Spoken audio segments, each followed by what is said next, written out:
Hi hello నమస్తే welcome to VBG channel. Venuswamy జ్యోతిష్యాలు చెప్తుంటాడు, మళ్ళీ సినిమా వాళ్ళ గురించి కూడా చెప్తుంటాడు. తను సినిమాలో కూడా నటించాడంట. ఆ సినిమా వివరాలు ఏంటి, ఎందులో నటించాడు, అది ఎప్పుడు వచ్చింది అనేది మనతో ఉన్న శ్రవణ్ గారు అడిగి తెలుసుకుందాం. నమస్తే సార్. నమస్తే. వేణుస్వామి అతను జ్యోతిష్యాలు చెప్తుంటాడు, సినిమా వాళ్ళ గురించి కూడా చాలా చెప్తుంటాడు. నేను అలా చెప్పాను, ఇలా చేశాను అని ఇది అని చెప్తుంటాడు. తను కూడా సినిమాలో నటించాడు అనేసి వార్త. మరి అది ఏం సినిమా, ఎప్పుడు వచ్చింది, ఏంటి, మీ మాటల్లో చెప్పండి. వేణుస్వామి జ్యోతిష్య పుణ్యుడు అని చెప్పవచ్చు.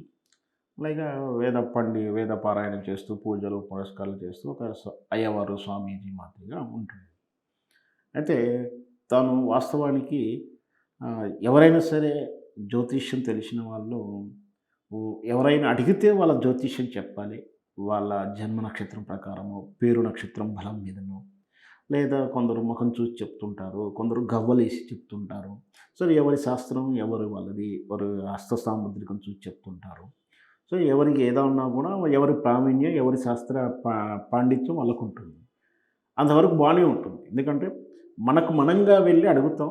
అతను ఏదో తను చూసి నిజమో అబద్ధమో నమ్మిన కాడికి సగం కరెక్ట్ అవుతాయా, పూర్తి కరెక్ట్ అవుతాయో మరి ఇద్దరికి మధ్య వ్యక్తిగత సంబంధ విషయం అది. సో ఇక్కడ ఇంతవరకు బాగానే ఉంటుంది, చట్టం కూడా ఒప్పుకుంటుంది. కానీ ఎవరికి సంబంధం లేకుండా అలా ఎవరు కనిపిస్తే వాళ్ళకి అనిపించేటోళ్ళకు చెప్పే దాన్ని జ్యోతిష్యం అని అవ్వడదు. జ్యోతిశాస్త్ర నియమం కూడా అది కాదు. ఎందుకంటే రహస్యం, మంత్రమైన జ్యోతిష్యమైన రహస్య గ్రహకూటములంతా రహస్యం. ఒకరి వ్యక్తిగత జాతకాన్ని, వ్యక్తిగత ప్రొఫైల్ని, వ్యక్తిగత విషయాల్ని వెల్లడించడం అనేది చట్టరీత్యా కూడా నేరం వాస్తవం. అలా జ్యోతిశాస్త్రం ఇక్కడ నుంచి కూడా అది కూడా పాపంతో సమానం, లేదు చెప్పకూడదు అని నియమం ఉంటుంది. ఎందుకంటే మనం చూస్తూ ఉంటాం ఇతరులకు మనం వివాహ విషయాల్లో కూడా కానీ జాతకం రాసుకున్నప్పుడు ఎవరికి చెప్పరు వాళ్ళు. అసలు రాసుకుంది కూడా ఇవ్వరు. అంటే ఎవరైతే రాసుకున్నారో వాళ్ళే, అంటే తల్లులు తండ్రులు ఎవరు రాయించినా కూడా వాళ్ళకి తెలిసినా కూడా వాళ్ళు ఎవరికి చెప్పరు. వీళ్ళకి తెలిసిన వాళ్ళు కూడా ఎవరికి చెప్పరు. అది వదిలేసి ఆ నియమాన్ని కాల రాస్తూ ఈ వేణుస్వామి సెలబ్రిటీగా ఉన్నటువంటి వ్యక్తుల మీద, రాజకీయ నాయకుల మీద తనకు తోచింది చెప్పేసి వాళ్ళ మరి డేట్ ఆఫ్ బర్త్ మనకు జనరల్గా ఏంటంటే కొంత రికార్డ్ ప్రకారం వేరే ఉంటుంది, జన్మ నక్షత్రం ప్రకారం జన్మ తేదీలు వేరు ఉంటాయి. వాటి అలాంటి అది అవునా కాదా కూడా రూఢీ చేసుకోకుండా పలానా చిరంజీవిలా, పలానా ప్రభాసిలా, రేవంత్ రెడ్డిలా అది జరుగుతుంది, ఇది జరగబోతుంది అంటూ ప్రెడిక్ట్ చెప్పడం, అవి కాకపోవడం, అయిన దాంట్లో నుంచి నేను అలా చెప్పిన దాని అర్థం ఇలా అని చెప్పుడు మభ్య పెట్టుకోవడం రకరకాలుగా చూస్తూనే ఉంటాం. తరచూ వైరల్ అవ్వడానికి, వార్తలు ఉండడానికి ఇష్టపడుతున్నాను. సో దీని ఇలానే ఏంటంటే ఇది కూడా ఒక రకమైన జబ్బు అని చెప్పవచ్చు మనం. ఎందుకంటే ఇది తను ఎప్పుడు వార్తలు ఉండాలనుకోవడం కానీ, లేదా సెలబ్రిటీగా ఉండడానికి ఇష్టపడటానికి ఏదో ఒకటి క్రియేషన్ చేసుకోవడం, ఇట్లా ఆత్మతృప్తి పొందడం కూడా ఒక బలహీనత, దాన్ని ఒక రోగం కూడా చూడవచ్చు. అలాంటి వేణుస్వామి ఎప్పుడు కూడా సినిమా వాళ్ళ విషయాల్లో జోక్యం చేసుకొని వీళ్ళు పెళ్లి చేసుకుంటారు, వీళ్ళు విడిపోతారు, వీళ్ళకు పిల్లలు పుట్టరు, వీళ్ళకి ఆరోగ్యం పోతుంది, ఒక ప్రముఖుడు అని చెప్తారు. ఆ ప్రముఖుడి పేరు చెప్పేటప్పుడు మొత్తం చెప్పవచ్చు.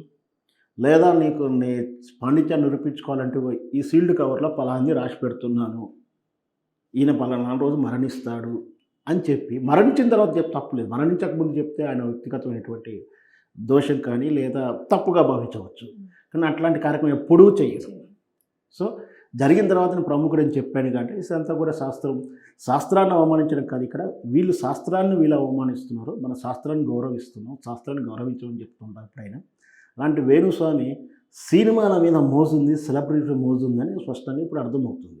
సో గతంలో జనరల్గా ఏంటంటే సినిమాల కోసం ట్రయల్ చేస్తుంటారు. మరి ట్రయల్ చేశాడో చేయడో తెలియదు కానీ ఇతరుకు ఉన్నటువంటి పూజ నేపథ్యం ఇదంతా కూడా చూస్తే సినిమా ఓపెనింగ్లో అయ్యవాళ్ళని పిలుస్తుంటాం. అట్లా సినిమా వాళ్ళతో వాళ్ళకి రిలేషన్స్ ఏర్పడుతుంటాయి.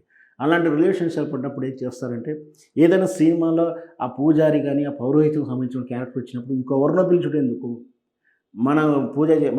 మన సినిమాకు పూజ చేసిన వాళ్ళని పిలిస్తే బాగుంటుంది కదా అని ఇట్లాంటి ఆలోచనతోటి జనరల్గా ఇట్లాంటి వాళ్ళకి సినిమాల్లో తరచు కనిపిస్తూ ఉంటారు. అది ఒక రకంగా.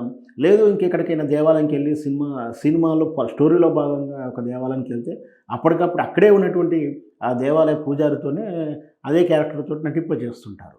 సో మొత్తం మీద ఆ తరహాలోనే జగపతి అనే చిత్రంలో జగత్ బాబు హీరోగా వచ్చిన చిత్రంలో రక్షిత హీరోయిన్ అది. జొన్నలగడ్డ శ్రీనివాసరావు డైరెక్షన్‌లో వచ్చిన చిత్రం అది. సరే అది పెద్దగా ఆడకున్నా సినిమా అయితే అట్టర్ ఫ్లాప్ ఏం కాదు. మంచినే పర్లేదు అనొచ్చు. జగత్ బాబు కెరియర్‌లో చిత్రం అది. కొంచెం బాగానే ఆడిందని కూడా చెప్పవచ్చు. ఆ చిత్రంలో ఒక్కసారి కనిపిస్తాడు. ఇది ఎప్పుడొచ్చిన చిత్రం అంటే ఇది 2005లో రిలీజ్ అయిన చిత్రం. అందులో ఒకసారి కనిపించారంటే దాని తాలూకు ఫోటోలు కూడా ఇప్పుడు మనం చూస్తున్నటువంటి సోషల్ మీడియా ఫోటో. అంటే దీన్ని అంటే అదే ఫేక్ ఏం కాదు నిజమని చెప్పొచ్చు. సో, ఎనీహౌ ఆయనకు సినిమాల మీద నటించడం తప్పులేదు. సినిమాల వ్యక్తుల పట్ల వ్యామోహడం తప్పులేదు. కాకపోతే వాళ్ళ ప్రమేయం లేకుండా వాళ్ళ జాతకాలు చెప్పడం అనేది కొంచెం ఎంబ్రాసింగ్‌గా ఉంటుంది. అది మరి ఆళ్ళు ఎప్పుడు గ్రహించుకుంటే అప్పుడు వాళ్ళకే తెలవాలి. ఆ విషయాన్ని వాళ్ళకే వదిలేయొచ్చు. ఇప్పుడు ఆ ఒక్క సినిమాలోనే నటించాడా? ఇంకా మనకున్న సమాచారం వరకైతే అందుతున్నాయి గానీ, మనకున్న వివరాల ప్రకారం అంతకన్నా ఎక్కువగా నటించకపోవచ్చు. హ్మ్. వాళ్ళ మిసెస్ కూడా వీణా గారు. వీణా గారు మంచి విద్వాంసులు, వీణా విద్వాంసురాలు.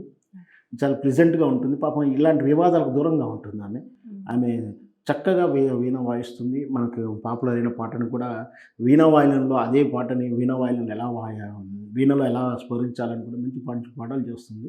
సో, మంచి పేరు కూడా ఉంది ఆమెకు. సో, ఇతనికి కూడా మంచి పేరు ఉంది. ఈయన చెడ్డవాడు, మోసగాడే అని నేనేం అనట్లేదు కానీ, వ్యక్తుల ప్రమేయం లేకుండా వాళ్ళ జాతకాలు బహిర్గతం చేయడం అనేది శాస్త్ర ప్రకారం తప్పే, చట్ట ప్రకారం నేరం. ఓకే. Thank you sir. విన్నారు కదండి శ్రవణ్ సార్ మాటలలో. 'జగపతి' అనే చిత్రంలో ఈ వేణుస్వామి అతను నటించాడు. మళ్ళీ ఆ ఒక్క చిత్రంలో నటించాడనే వార్త మనకు తెలుసు. మరి ఇంకా వేరే చిత్రాలలో వస్తాడా, రాబోతున్నాడా అనేది ఇంకా మనకు తెలీదు.